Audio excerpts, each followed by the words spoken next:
I'd like to welcome everybody to the Franklin Township regular Democratic Committee meeting and joint Franklin Township Democratic JFK Club meeting. We have a lot of honored guests tonight. However, you'll have to excuse me, we are under a tight schedule in respect to one of our honored guests.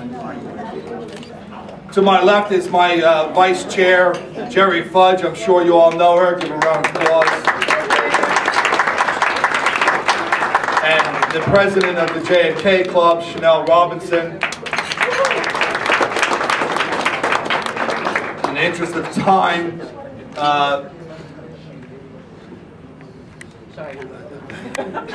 our County Chairwoman, Peg Schaffer. Big round of applause. The next part of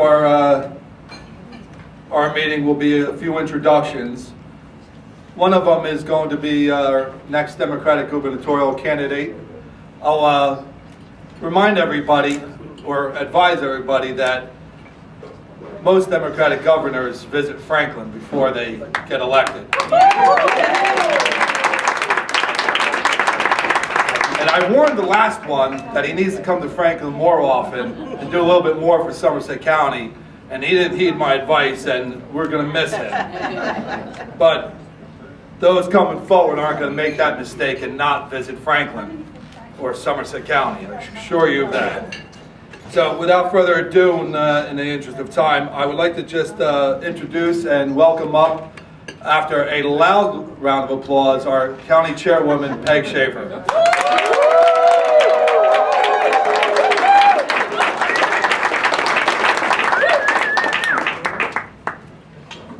As the county chair, it's always my honor and privilege to recognize the elected officials in the room, but you guys know I have a new executive director, so it's guaranteed that I'm going to miss somebody. So blame Colin. I see Mayor Ray Heck from Millstone.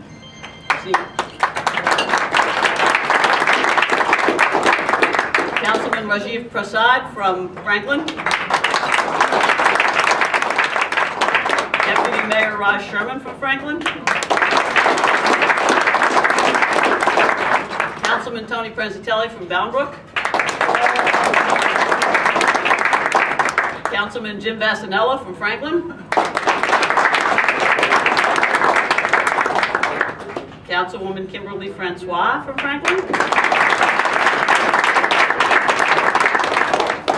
Councilman Ted Chase from Franklin. Up, Councilman Brian Regan is here. I already have him on my list. Like Brian. And Councilman Carl Wright. Carl? So you guys know I love coming to Franklin. Councilman Phil Kramer.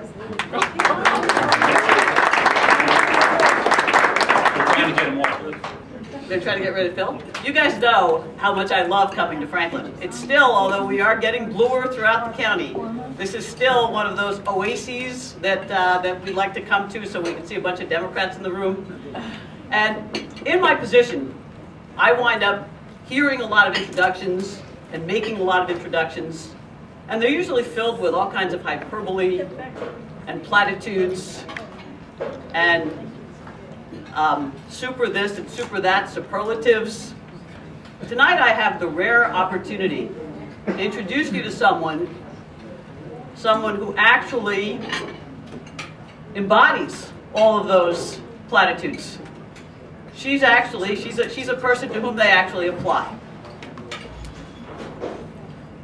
She's a champion for the working poor.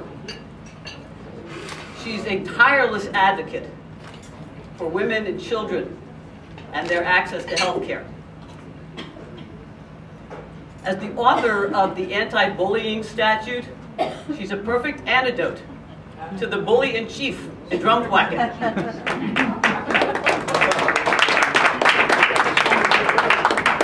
She's not afraid of a long shot, and she's not afraid of a fight. And she knows how to balance a budget without doing it on the backs of the people who can't afford it, the working poor.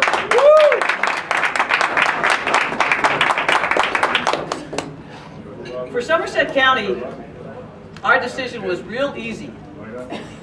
As soon as Senator Buono decided she would run for governor, we knew we had our candidate. We didn't have to wait to see what the wind shakes out of the trees. We didn't have to wait for one of the boys to step up. Somerset was first.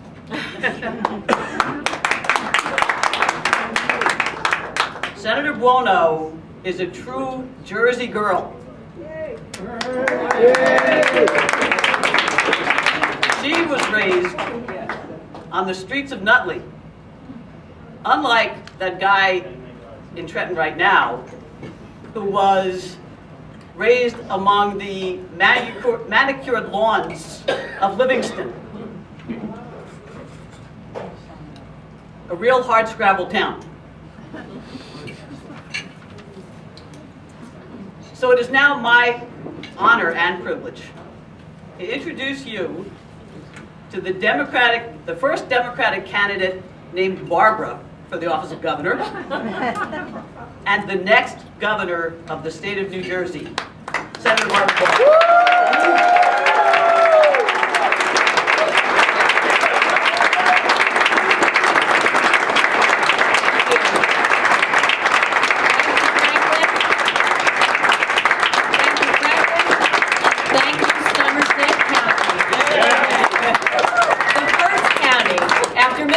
My home county that came out to support me without waiting to see who else would fall out of the trees, like the chairwoman. I like that. Can I use that? I like that. Yep, yours. You know, somebody said to me earlier, they said, oh, you know, you're small. I said, well, you know what? Don't let that fool you, because I'm all muscle. You know, so people ask me, they say, why are you running for governor? And everywhere I go, people say, why are you running? And it takes courage to run. Well, you know what? How could I not run? Look at the shape this state is in. The highest unemployment we've had in over 3 decades. Nearly 1 out of 10 people are out of work. Our unemployment is higher than it was just a year ago. We have the 2nd highest foreclosure rate in the nation. We are rated as one of the worst run states in the nation. So how could I not run? People are struggling, suffering under the burden of the highest property taxes in our nation. And I know those struggles because I've lived them. As Peg said, I grew up the child of an immigrant. My father emigrated from Italy when he was 3. He settled in Newark, came to Nutley where he married my mother. She was an office worker and after that a substitute teacher. I lived in the 2nd floor walk-up of a house in Nutley where my parents slept on a fold-out bed in the living room so my sisters and I could have a bedroom. My father dropped out of high school. He became a union butcher. And we didn't have a lot of money, but they always taught me the importance of hard work and a good education, and how that combination of factors would not just open the doors of opportunity, but how they could transform a young person's life. And so when my father died suddenly, I was just 19. And he was very young too, he's 51. And I figured out a way to stay in Montclair State College by multiple jobs, by using my father's veterans benefits, by Social Security death benefits, by the way, are no longer available. And in between college and law school, I had a year where I couldn't find a job. Didn't have a place to live. I had a fire in the basement of my apartment. And you know what? I made a call, the last call that I ever thought I would make in my life. And it was a call to the welfare office in Essex County. And I'll never forget that call. I was scared, but I got lucky. My grandmother and my aunt took me in to live with them back in Newark on Parker Street. And then I was able to go to Rutgers Law School with the National Defense Student Loan with 0% interest, by the way, and 0% for a year after I graduated, and another loan and working. But you know what? Back then, higher education was affordable, and there were jobs to pay off the loans when you graduated. Those opportunities aren't there for our kids today. You know, I have people come into my Senate office applying for entry-level jobs with a law degree. And I brought those values with me into public life. And that's why when I became the first woman to chair the Senate Budget and Appropriations Committee, and it just so happened to fall in the middle of a global meltdown in 2008 and 2009, where we had to cut $4.5 billion out of the budget over 2 years. I found a way to protect funding for public education, to protect funding for health care, because I believe that human potential is fueled by opportunity and not by deprivation. And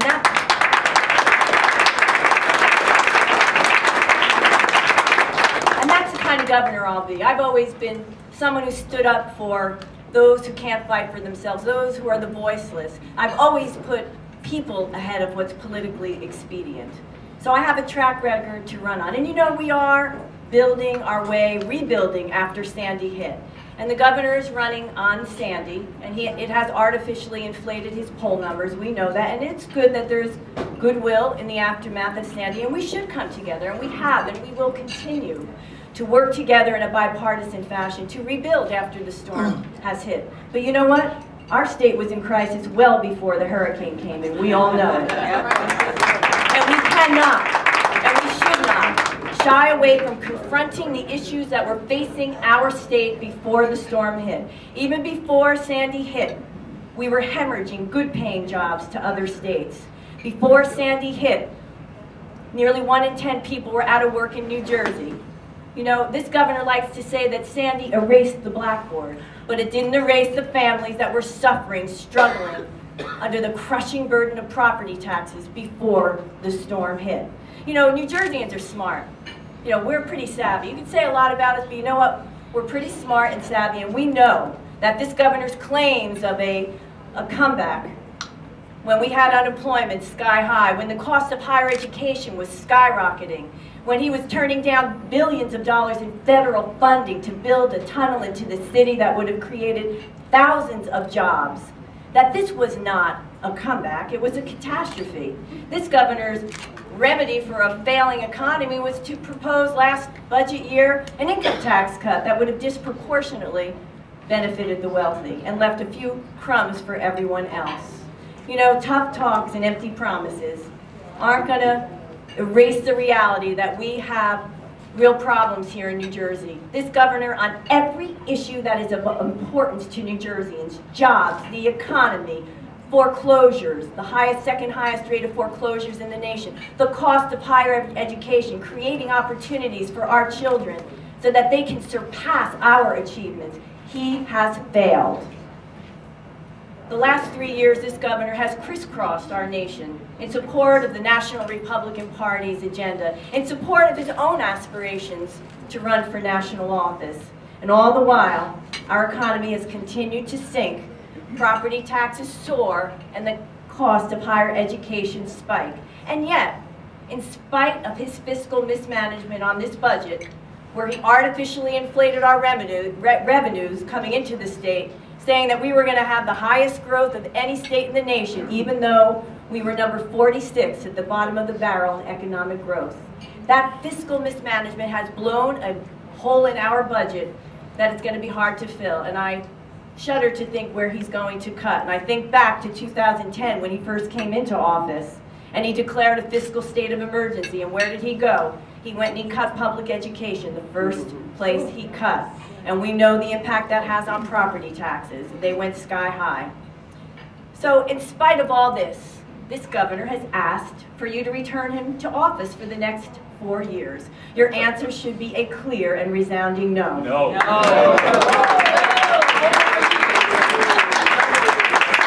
cannot afford another 4 more years where New Jersey lags behind the rest of the nation in climbing out of this recession. We cannot afford 4 more years where this governor fails to address the highest in the nation property taxes, or where we fail to invest in our infrastructure and in higher education to make New Jersey competitive in the coming decades. And you know what? We deserve a governor who doesn't reject tens of millions of dollars in federal funding for women's health just to cater to the Republican agenda.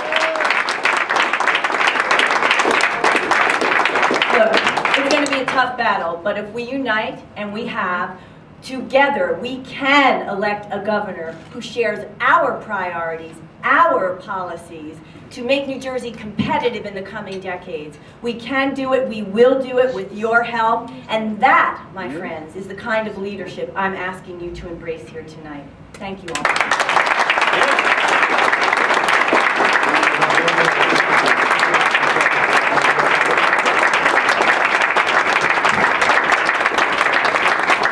Okay, so unlike many other visitors, I always was unhappy that someone show up, they would give a speech and leave. I have asked Senator Buono if she wouldn't mind a few questions from the crowd, and she was very happy to accommodate us. So if anyone has any questions, now's your time. She has a few minutes, and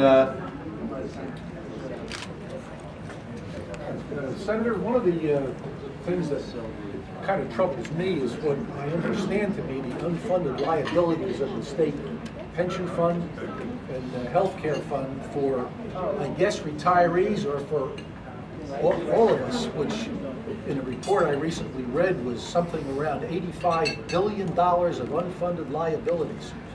I mean, even if it's half of that, that's a lot of money. I mean, how can something like that be addressed? It seems to me that promises have been made for these benefits with no underlying funding supporting them, which means in the future, taxes are going to go up or those benefits are going to go down. Well, I'm glad you asked that question. As chair of the Senate Budget and Appropriations Committee, Could you repeat the question? he wants to know how we're going to go about funding the unfunded liability for our public employee pension and health benefits. And it is a big issue. It is a huge issue because it crowds out other needs that we have in the budget. And while it is important that we make good on our commitment to public employees because they paid into it, and really I think it's the New Jersey government, beginning under Governor Whitman and successive administrations, that didn't pay into it.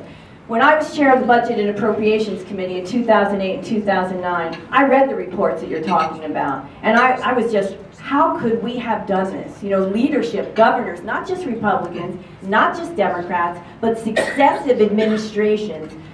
Really, the public employee pension system was a victim of its own success. And we enhanced benefits without paying for them. So what I did, and I was chair of the budget, you know, maybe some of you in the room may not like this, but you know what? You may not like what I say all the time, but I'm always direct and I always am honest.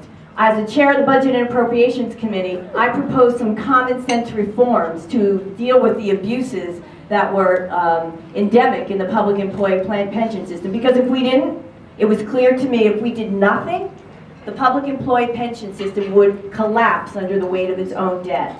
And as you said, it would either require a massive tax increase or people would lose their pensions. And so I proposed it, and that was back in 2008 when nobody else was talking about it. And at the time, people wouldn't even negotiate with me. I had the unions picketing my office in Edison with a sign with my picture on the front with a line through it. And I remember going to an NJA meeting saying, I'm doing this for you. Do you understand if we do nothing, you will not have a pension when you retire? And back then, Governor Corzine really would not support most of the reforms, and he wouldn't sign most of them. But as chair of the Budget and Appropriations Committee, I got creative. And I held up the budget vote in my committee, because the fiscal year budget has to come before my committee. I held it up, I'll never forget this. The radio is here, I probably shouldn't say this. But there was we met in the back, you know, we have a room in my office as the budget chair, and all the committee members were there. The Senate President at the time, Senate President Cody, and nobody supported moving forward. Very few people. Everybody, you know, we just started talking about it. Now it's accepted that we have to do something about the pension system. And I insisted, I said, I'm holding up the budget vote, and I'll never forget the Senate President said to me, well, Barbara, why don't we, let's vote on the budget first, and then we'll do the pension bills. And I remember laughing, thinking, you know, I wasn't born yesterday. And so what we did, I was able to force a vote on some of the more modest pension reforms, which Governor Corzine said he would sign, and then we did the budget. And then we were able to have this governor, the current governor, sign our package, now talk about bipartisanship, that was true bipartisanship. There were bills that had Republicans and Democrats on it, and we put them forward and this governor signed them. So we have made progress, but more needs to be done. It's not an easy fix, but one thing is for sure. We have passed legislation that requires the state to make a minimum payment into the public employee pension system. But it is an ongoing burden that the state needs to meet. And it is, but you know what? You need leadership and you need political courage. And You know, I did it then, and this is the one thing to know about Barbara Buono. Barbara Buono is a candidate and Barbara Buono as an individual. I have political courage. I've demonstrated before. I lost my majority leader position because I stood up for collective bargaining. I did not believe the pension and benefit package that was passed 2 years ago. By then, everybody thought we had to do something to save the pension. That, I mean, it was 2011, right? But where I drew the line in the sand was on collective bargaining for health benefits. I believe that that is sacrosanct. The collective bargaining for health benefits was eviscerated in that bill for 4 years. And I thought that the unions were at the table, they were negotiating, I had them in my office saying, Barbara, you know, I'm a senator, and that's just our opening offer. They were willing to give backs.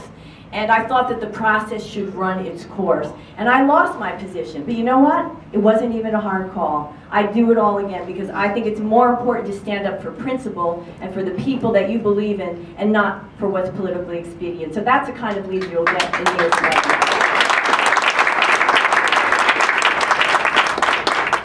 Senator, I'm deeply concerned about the environment in New Jersey. I'm deeply concerned about the governor's choices on the Highlands Commission and the Pinelands Commission. Please tell me, what can you do to help New Jersey's environment? Well, I'm a big environmentalist, you probably know. I'm always endorsed. I was the sponsor of the Global Warming Response Act and other legislation, and I will tell you this, it's going to take some time to undo the damage this guy has done. For those of you who don't know what this governor has done, and it started right after he got into office, what he was doing with his bluster, he was diverting people's attention from what he was doing under the radar. And what this governor was doing is he was unilaterally rolling back literally decades of environmental regulations that were put in place for a reason. They were put in place to protect our water, our air, our families, our children, our workers, and people just weren't talking about it. So in 2010, I had a meeting in New Brunswick to discuss what was going on under the radar screen. And one of the worst egregious examples of what he's done with environmental regulations is he has created what's called the waiver regulations, which vests in the DEP commissioner a politically appointed bureaucrat the authority to waive regulations. In other words, let me give you a simple example. If maybe Haley Barber of Ashbridge comes to the governor's office, applies for a permit, well, guess what? Under the governor's rules, that they can now waive that regulation. And so he has wrought so much damage on the environment as we know it today. It's going to take some time to roll that back. But you can count on me as governor to be the one to lead that charge.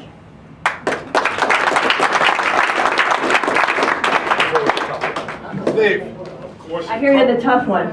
Steve, you're the tough one, Steve. This is not a question, it's a statement. Of course, what Governor Christie also did in 2010, for those of us who have solar electric power systems on our house, is he illegally stole $158 million from the Clean Energy Fund, which he used, as you said, to help balance the budget, so none of us got the state rebate that we were supposed to get. And in addition to that, he did something which was even more awfully not green, and that is he let the utilities off the hook for the amount of power they have to get from renewable energy sources, to the point, to the point where the amount of money that we are getting for each 1,000 kilowatt hours of electricity we generate has gone way down. So Governor Christie may have done a good job with Sandy, but he has cost me in the last 3 years over $20,000. And what about our next generation? And not only that, does everybody know what RGGI is, the Regional Greenhouse Gas Initiative? Well, that was supposed to work hand in hand with the Global Warming Response Act to reduce our emission of fossil fuels. And at the same time, it was a pact with the northeastern states that also created green jobs in the process. And it started to work.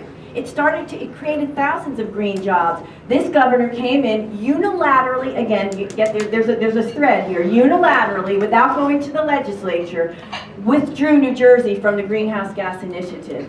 And you know, that to me, he's just turning back the clock. And as this gentleman said, he's really pillaged the environmental funds that we have in the budget that were designed to create policies and to create incentives for green energy. And it's going to take some undoing, but we can, because you know what I found as the chair of the budget committee, and you all know this, a budget is a lot more than just about dollars and cents. It's a lot more than just adding it up. It's about priorities and it's about values.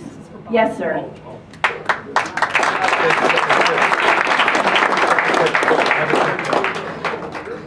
Senator Buono, my name is Johnny Tibbs, and sight unseen is the perception people have in my neighborhood. I found that the governor likeness went up about tenfold once he put his hand on the back of Obama's back during the Sandy incident.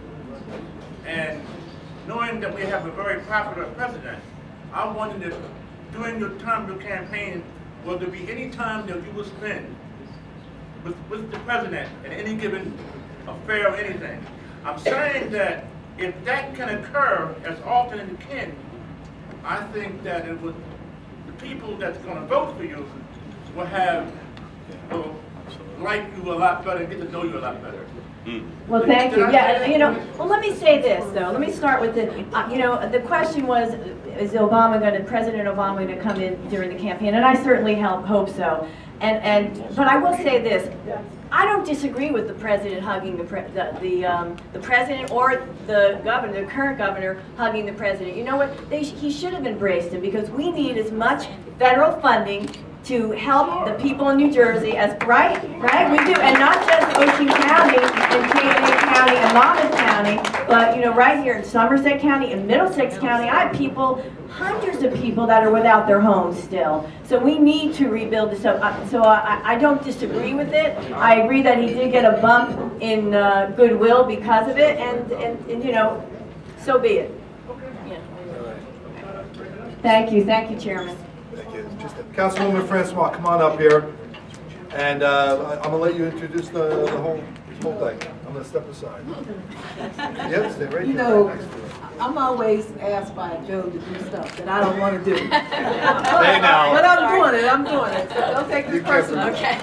Tomorrow night we're going to have an unveiling of the Barack Obama photo. I'm doing it as a community event, a Black History reception for our youth, and he asked me to do it here tonight as a speech.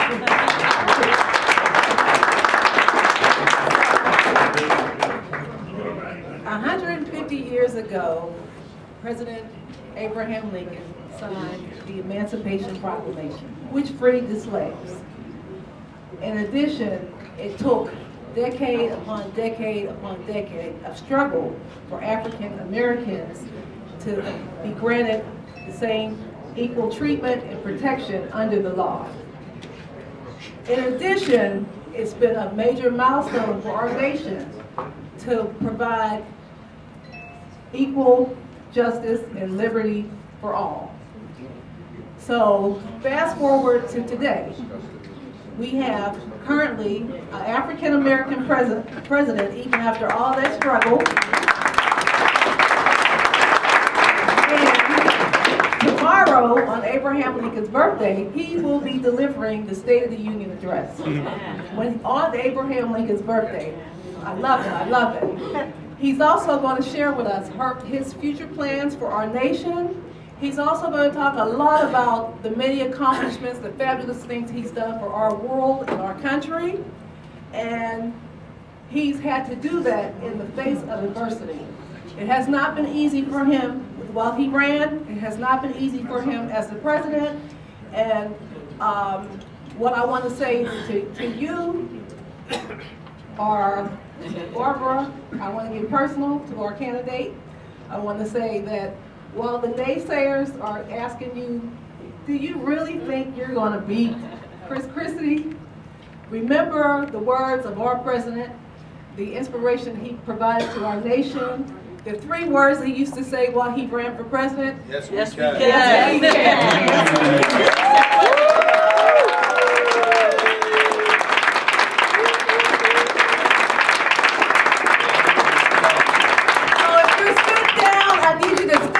because I'm going to ask a question to everybody, and I want you to say those 3 words. And I want you to say it loud, and I want you to say it proud, and I want you to say it like you mean it. Right.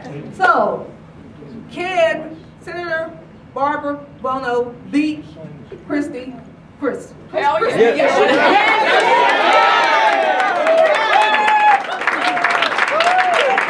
Do it by herself, y'all. Keep doing it by herself. Yes, we can. Yes, we can. Okay. Yes, we can. So who remembers that? And so I want to give you a visual, a sneak preview of the unveiling of our official portrait of our president. Our 44th president that I'm so proud and so privileged and so honored and so happy to be here. And allow me to luxuriate as I unveil this picture to you. Hold this for me. Yes, I will.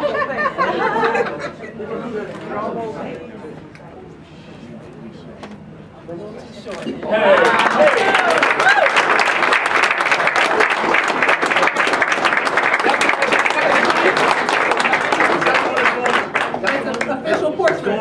It's going to go up tomorrow night. I'll do a different presentation because there'll be little people there. There won't be adults there. It'll be for the kids to inspire them. But remember this, remember this time, as the naysayers say to you what you can't do. You remember we're behind you, and we're all saying yes, we can. Yes, we can.